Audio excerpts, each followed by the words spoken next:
Puji nama Tuhan. Selamat pagi menjelang siang saudara yang terkasih. Shalom. Baik dari rumah gembala lokal kita, Bapak Pendeta Cik Marpau, kita bersama-sama dengan para pengerja mengikuti ibadah live streaming ini, dan jemaat Tuhan dimanapun saudara-saudara berada. Saudara-saudara juga menjadi bagian dari kami, dan saudara-saudara bersama-sama dalam persekutuan kita. Marilah kita terus bertumbuh bersama-sama. Walau masih dalam situasi pandemi COVID-19 dan pemerintah masih terus melakukan berbagai usaha-usaha untuk memutus mata rantai penyebaran virus corona, dan kita juga bersiap-siap sebagai umat Tuhan, sebagai warga negara mendukung seluruh program pemerintah agar kita bersama-sama dengan seluruh masyarakat kita bisa keluar dari masa-masa yang sulit ini. Amen. Dan menuju kepada satu tatanan baru, new normal life. Amen. Bapak Ibu yang terkasih, jemaat Tuhan sekalian, tema firman Tuhan hari ini, walau kita hari ini masih terus di tengah-tengah situasi pandemi COVID-19, biarlah ini juga menjadi suatu pelajaran bagi kita dalam kita menghadapi situasi yang ada. Mari tetap arahkanlah pemandangan kita kepada Tuhan, dan arahkan pengharapan kita tidak semata-mata hanya kepada hidup yang di dunia ini saja, apalagi di tengah virus corona. Kita mengarahkan pemandangan kita kepada sorga, di mana kita sebagai anak-anak Tuhan, sebagai ahli warisnya Tuhan, sesungguh kitalah pemilik sorga. Kitalah ahli warisnya sorga. Amin. Tema firman Tuhan pagi hari ini, saudara yang terkasih, mari kita untuk bersama-sama menangkap pesan firman Tuhan. Warisan kita adalah sorga abadi. Amin. Inilah tema firman Tuhan pada pagi hari ini, saudara yang terkasih, di mana hidup kita sebagai orang percaya, hidup anak-anak Tuhan adalah hidup sebagai ahli waris kerajaan sorga. Amin. Mari kita buka Alkitab kita, Bapak Ibu yang terkasih. Kita bersama-sama untuk dibangun iman rohani kita, bahwa firman Tuhan iya dan amin. Janji firman Tuhan bagi orang percaya kita terima bersama-sama. Amin. Roma pasal yang ke-8 ayat yang ke-17. Mari saudara terkasih, buka Alkitabmu ya, dan kita bersama-sama membaca firman Tuhan ini.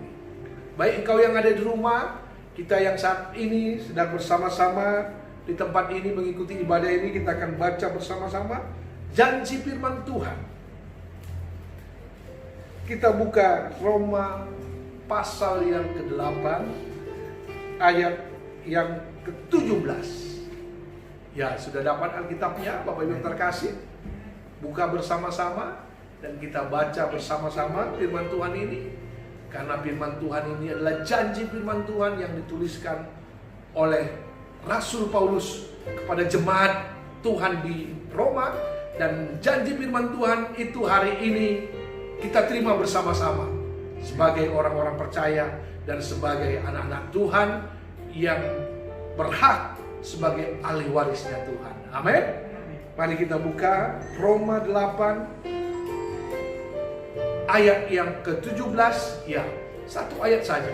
Dan mudah-mudahan setelah kita membaca ayat ini bisa menjadi ayat hafalan kita.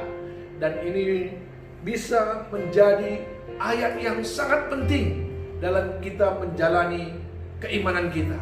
Sehingga akan kita terus diingatkan bahwa hidup kita adalah sebagai warga kerajaan sorga yang hari ini kita menjalaninya ada di bumi. Tapi sebenarnya kita adalah orang-orang warga kerajaan sorga yang ditempatkan di bumi untuk mewarisi janji-janji Tuhan. Amin. Sekali lagi kita buka Roma 8 ayat yang ke-17. Mari kita baca bersama-sama saudara terkasih. Biar ini kita terima bersama-sama sebagai janji Tuhan kepada kita sebagai orang percaya. Roma 8 ayat yang ke-17. Demikian kita mari baca bersama-sama dan kita akan menerima janji firman Tuhan. Roma 8 ayat 17. 2, 3, Iya. Dan jika kita adalah anak, maka kita juga adalah ahli waris. Maksudnya, orang-orang yang berhak menerima janji-janji Allah dan akan menerimanya bersama-sama dengan Kristus, yaitu jika kita menderita bersama-sama dengan Dia, supaya kita juga dimuliakan bersama-sama dengan Dia. Amin. Amin, saudara terkasih. Saudara terkasih, ketika kita membaca firman Tuhan ini, katakan kita adalah anak, dan Bapa kita saat ini ada di sorga. Oleh karena itu, kita adalah warga kerajaan sorga. Karena kita anak, kita hari ini ditempatkan masih di bumi, yang kelak akan siap mewarisi kerajaan sorga. Sebagaimana tema firman Tuhan hari ini, warisan kita adalah sorga abadi. Saudara terkasih, Rasul Paulus dalam menuliskan ayat ini dengan tegas berkata bahwa sebagai anak Allah, sebagai orang percaya, anak-anak tentu berhak menerima warisan dari orang tuanya. Amin. Dan dengan tegas Rasul Paulus menuliskan janji-janji Allah, janji-janji warisan dari orang tua kita. Kita adalah orang-orang yang punya legal standing, punya hak hukum untuk menerima janji-janji tersebut. Dan dengan hak kita sebagai ahli warisnya Tuhan, hal itu membuat kita menjadi istimewa.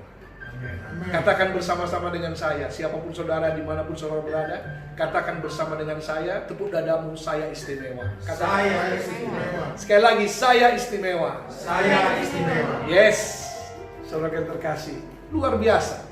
Ketika kita istimewa, kita berharga. Amin.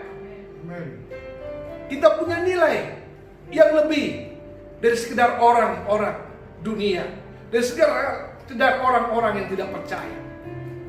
Kita punya nilai. Nilai kita sungguh luar biasa, saudara terkasih.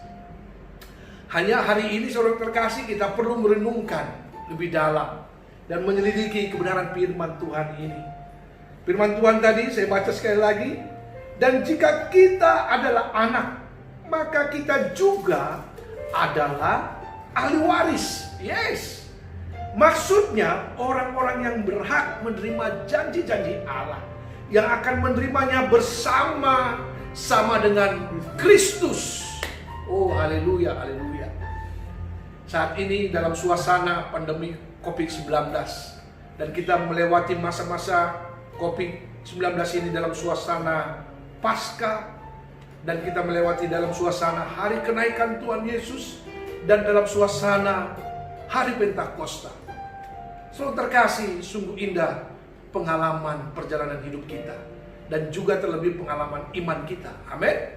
Dan kita melewati suasana pandemi COVID-19 ini, janji Tuhan ketika Yesus terangkat ke sorga dalam suasana perayaan hari kenaikan Tuhan Yesus Kristus. Yesus berkata, Dia menyiapkan tempat di sorga. Dan janji firman Tuhan hari ini yang kita baca, kita menerima janji-janji Allah dan menerimanya bersama-sama dengan Kristus. Suatu hari kelak pastilah terjadi janji firman Tuhan itu, bahwa kita akan bertemu dengan Yesus di awal-awal dan memerintah bersama-sama dengan Dia di sorga. Amin. Saudara terkasih, mari kita belajar. Hari ini banyak orang mempermasalahkan warisan. Banyak anak-anak di tengah-tengah keluarga-keluarga, mereka selalu bermasalah dengan warisan orang tuanya.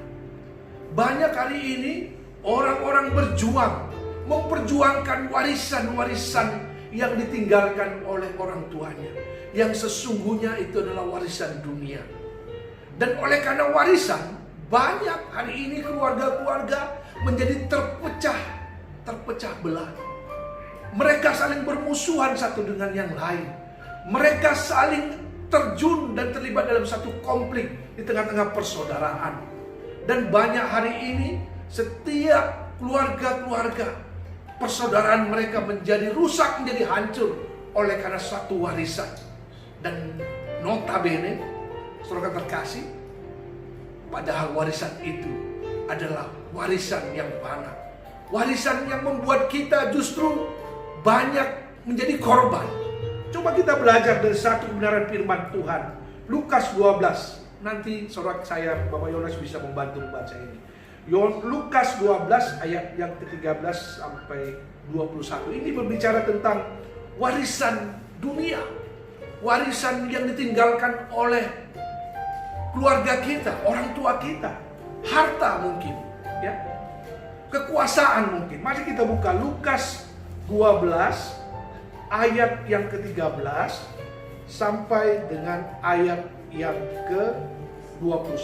Mari kita perhatikan saudara terkasih. Mohon saudara kita Bapak Yonas membacakannya. Lukas 12 ayat yang ke-13. Lukas 12 ayat 13 sampai 21. Seorang dari orang banyak itu berkata kepada Yesus, "Guru, katakanlah kepada saudaraku supaya ia berbagi warisan dengan aku." Nah, perhatikan saudara yang terkasih, ini berbicara seorang yang meminta pendapat kepada Yesus untuk mengupas tuntas tentang warisan. Warisan yang ditinggalkan oleh orang tuanya. Dan mereka membahasnya bersama Yesus. Tapi apa kata Yesus? Lanjut. Tetapi Yesus berkata kepadanya, "Saudara, siapakah yang telah mengangkat aku menjadi hakim atau pengantar atas kamu?" Katanya lagi kepada mereka, "Berjaga-jagalah dan waspadalah terhadap segala ketamakan. Sebab walaupun seorang berlimpah-limpah hartanya, hidupnya tidaklah tergantung daripada kekayaannya." Kemudian ia mengatakan kepada mereka suatu perumpamaan. Katanya, ada seorang kaya, tanahnya berlimpah-limpah hasilnya. Ia bertanya dalam hatinya, "Apakah yang harus aku perbuat? Sebab aku tidak mempunyai tempat di mana aku dapat menyimpan hasil tanahku." Lalu katanya, "Inilah yang akan aku perbuat. Aku akan merombak lumbung-lumbungku dan aku akan mendirikan yang lebih besar. Dan aku akan menyimpan di dalamnya segala gandum dan barang-barangku. Sesudah itu aku akan berkata kepada jiwaku, 'Jiwaku, ada padamu banyak barang, tertimbun untuk bertahun-tahun lamanya. Beristirahatlah, makanlah, minumlah dan bersenang-senanglah.' Tetapi firman Allah kepadanya, 'Hai engkau orang bodoh, pada malam ini juga jiwamu akan diambil daripadamu. Dan apa yang telah kau sediakan untuk siapakah itu nanti? Demikianlah jadinya dengan orang yang mengumpulkan harta bagi dirinya sendiri, jikalau ia tidak kaya di hadapan Tuhan." Haleluya, haleluya. Saudara yang terkasih, perikop firman Tuhan yang dibacakan tadi adalah orang kaya yang bodoh, yang masih berpikiran bahwa kekayaannya akan menyelamatkan dia, yang masih berpikiran bahwa harta yang dia kumpulkan, yang akan dia wariskan kepada keturunan, itu yang akan menjadi menyelamatkannya. Tapi perikop firman Tuhan ini berkata, orang kaya yang bodoh, yang meminta pendapat kepada Yesus, bagaimana dengan warisan yang ditinggalkan oleh orang tuanya? Apakah itu bisa menyenangkan dia, bisa menyelamatkan dia, bahkan bisa membuat dia masuk surga? Saudara yang terkasih, sesungguhnya ada 3 hal yang membuat orang kaya ini disebut menjadi orang bodoh, kata Yesus. Yang pertama, karena ia mengira kekayaannya itu segalanya. Dia merasa dengan kekayaannya itu dia akan sukses, dia akan terpandang, dia akan diterima oleh banyak orang, dan dia merasa dengan kekayaan itu akan menyenangkan hati Tuhan. Padahal firman Tuhan berkata dalam Matius 6 ayat yang 19 bahwa kekayaan itu justru menimbulkan kekacauan, justru menimbulkan was-was diri. Karena firman Tuhan berkata, kumpulkanlah harta di sorga, karena ngengat dan karat dan pencuri akan mencuri hartamu. Saudara terkasih, orang kaya itu mengira kekayaannya itu segalanya. Yang kedua, karena di hadapan Allah, orang kaya sebenarnya miskin. Wah, ini firman Tuhan katakan, orang kaya sebenarnya miskin. Kenapa? Karena dia tidak pernah mau bersyukur. Memiliki harta banyak, tetapi tidak pernah memberi. Ini orang miskin. Punya harta banyak, tidak pernah memberi. Allah katakan justru sebenarnya orang itu adalah orang miskin. Mungkin dia setelah mati, baru orang menikmati kekayaannya. Ya, mungkin buat pesta, untuk penguburannya, baru orang makan enak-enak karena pesta penguburannya. Waktu dia hidup, dia tidak berbuat apa-apa. Dan yang terakhir, kenapa Yesus mengatakan orang kaya ini bodoh? Karena orang kaya itu tidak pernah mensyukuri kekayaan yang dia miliki itu sebenarnya dari Allah. Saudara terkasih, banyak hari ini orang mengejar harta di dunia. Orang mengejar segala keperluan di dunia. Bahkan dengan resiko yang besar di tengah pandemi COVID-19 ini. Tapi sesungguhnya janji firman Tuhan hari ini kepada kita, kumpulkanlah harta di surga. Mari kita baca Matius 6 ayat 19 sampai 21. Boleh dibantu dibaca. Matius 6 ayat 19 sampai 21. Mari firman Tuhan ini akan menuntun kita agar arah pemandangan kita tidak sekedar hanya di bumi ini saja, tapi terlebih di surga. Matius 6 ayat 19 sampai 21. Janganlah kamu mengumpulkan harta di bumi ngengat dan karat merusakkannya, dan pencuri membongkar serta mencurinya. Tetapi kumpulkanlah bagimu harta di surga. Di surga ngengat dan karat tidak merusakkannya, dan pencuri tidak membongkar serta mencurinya. Karena di mana hartamu berada, di situ juga hatimu berada. Oh, haleluya, haleluya. Hari ini menjadi peringatan bagi kita. Bersiaplah, kumpulkan harta di sorga, saudara yang terkasih. Amin. Karena di mana harta kita berada, di situ hati kita. Jika harta kita ada di sorga, hati kita akan terus mengarah kepada sorga. Amin. Amin, saudara yang terkasih. Dan hari ini kita diajar sebagai ahli warisnya Tuhan, bahwa warisan kita adalah sorga abadi. Dan hidup sebagai orang percaya, kita mewarisi kerajaan sorga. Nah, apa syaratnya untuk kita dapat memenuhi janji-janji Allah itu? Menerima janji Allah sebagai ahli warisnya Tuhan. Yang pertama, syarat yang pertama, hiduplah dipimpin oleh Roh Kudus. Hiduplah dipimpin oleh Roh Allah. Mari kita buka Roma 8 ayat 14 sampai 15. Roma 8. Mari saudara terkasih, Roma 8 ayat 14 sampai 15. Demikian firman Tuhan. Semua orang yang dipimpin Roh Allah adalah anak Allah. Amin. Amin.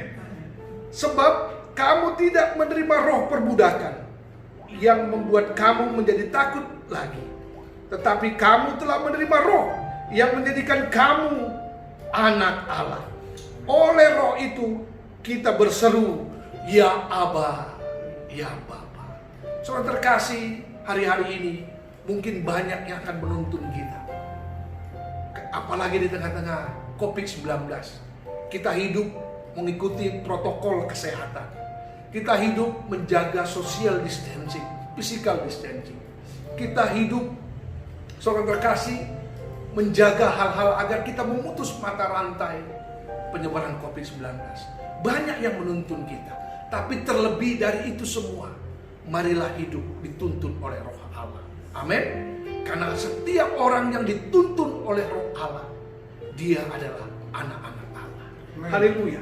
Yang kedua, untuk kita menerima janji-janji Allah sebagai ahli warisnya Allah, syaratnya yang kedua adalah hidup kita harus menjadi kesaksian yang memuliakan Tuhan. Amin. Hidup ini, saudara terkasih, adalah satu kesempatan, sebagaimana pujian berkata. Dan kesempatan itu ada waktunya akan hilang.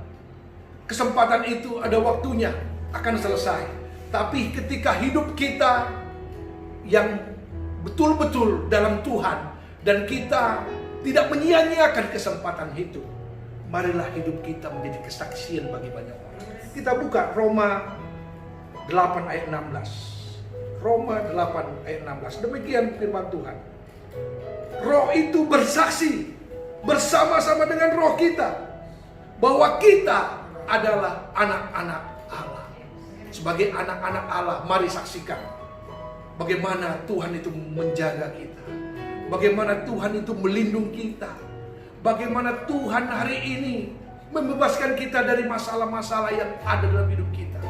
Walaupun kita akan terus masih menghadapi masalah ada di depan kita, karena Tuhan tidak pernah menjanjikan langit selalu biru, tapi akan ada awan, akan ada hujan, bahkan akan ada badai. Tapi teruslah bersaksi bahwa Tuhan baik. Amin. Dia sangat baik. Dia menyertai langkah kita. Amen. Dan melindungi kita. Hari ini kita masih dapat menghirup napas kehidupan. Amen. Dan kita terbebas dari COVID-19. Sehingga kita bisa beribadah dan bisa bersaksi bagi orang lain. Amen. Hari ini kita masih bisa bertahan dengan segala kecukupan yang Tuhan berikan. Banyak orang mungkin hari ini yang kesulitan ekonomi. Banyak hari ini orang yang tidak dapat makan. Hari ini mari kita saksikan kebaikan-kebaikan Tuhan. Yang terakhir, yang ketiga, saudara berkasih, syaratnya untuk kita menerima janji-janji Allah, menjadi ahli warisnya surga. Yang ketiga, punya tanggung jawab mempertahankan status anak Allah. Katakan bersama-sama dengan saya harus bertanggung jawab. Saya harus bertanggung jawab. Sekali lagi katakan, saya harus bertanggung jawab. Saya harus bertanggung jawab. Kita buka Ibrani, saudara terkasih. Boleh dibantu dibacakan. Ibrani 4 ayat 11 sampai 13. Ibrani 4 ayat 11 sampai 13. Ibrani 4 ayat 11 sampai 13. Demikian firman Tuhan. Karena itu, baiklah kita berusaha untuk masuk ke dalam penghentian itu, supaya jangan seorang pun jatuh karena mengikuti contoh ketidaktaatan itu juga. Sebab firman Allah hidup dan kuat dan lebih tajam daripada pedang bermata dua manapun, yang menusuk amat dalam sampai memisahkan jiwa dan roh, sendi-sendi dan sumsum. Ia sanggup membedakan pertimbangan dan pikiran hati kita. Dan tidak ada suatu makhluk pun yang tersembunyi di hadapannya. Sebab segala sesuatu telanjang dan terbuka di depan mata Dia, yang kepadanya kita harus memberikan pertanggungjawab. Setiap kita harus bertanggung jawab. Terlebih mempertanggungjawabkan status kita. Oh, haleluya. Saudara terkasih, setiap tindakan kita, perkataan kita haruslah mencerminkan anak-anak Allah. Amin. Jadi di balik status kita sebagai ahli waris yang sangat istimewa dan berharga itu, dan luar biasa status kita punya kewajiban, saudara terkasih. Kewajiban dan syarat yang harus dipenuhi. Hidup sebagai ahli warisnya Tuhan adalah hidup yang harus tunduk kepada firman Tuhan. Hidup yang harus sempurna seperti Yesus, walaupun harus siap menderita. Saudara terkasih, banyak air-air ini, bahkan di kalangan pelayan-pelayan Tuhan, hidup mereka kadang tidak mencerminkan sebagai anak-anak Allah, tidak memuliakan Tuhan, melainkan mereka sebagai pelayan-pelayan Tuhan, mereka membangun kerajaannya sendiri, bukan kerajaan Allah. Seringkali inilah yang akhirnya mencemarkan nama Allah. Hal inilah yang justru tidak mempertanggungjawabkan status kita sebagai anak-anak Allah. Seharusnya dalam hidup kita ini, apalagi kita sebagai pelayan-pelayan Tuhan, hidup menjadi saksi bagi banyak orang, tidak menjadi sandungan. Amin. Karena status kita sebagai ahli waris kerajaan surga, sepantasnya lah hidup kita hidup sebagai anak raja. Amin. Katakan bersama dengan saya anak raja. Saya anak raja. Sebagai anak raja, tentu hidup kita harus hidup yang mulia, tidak sembrono lagi, tidak sembarangan lagi, tidak belak-belok lagi, tapi menjaga kekudusan dan tetap mengarahkan pemandangan kita kepada Kristus. Terpujilah nama Tuhan. Hidup kita tidak sekedar hanya yang di dunia ini saja, tapi kita adalah anak-anak Allah yang siap menjadi anak-anak menerima janji-janji Allah. Amin. Menerima warisan sorga. Memerintah bersama-sama dengan Dia. Dunia ini sementara, saudara yang terkasih. Tapi sorga abadi. Amin. Dunia ini fana, saudara yang terkasih. Tapi sorga sungguh mulia. Dunia ini kita masih akan menderita. Tapi di sorga kelak kita akan bersuka cita. Di dunia ini kita masih akan terus memelihara hidup kita. Agar kita sempurna sebagaimana yang Tuhan inginkan. Kelak di sorga kita akan bahagia bersama-sama dengan Yesus, Sang Kepala. Tuhan Yesus memberkati.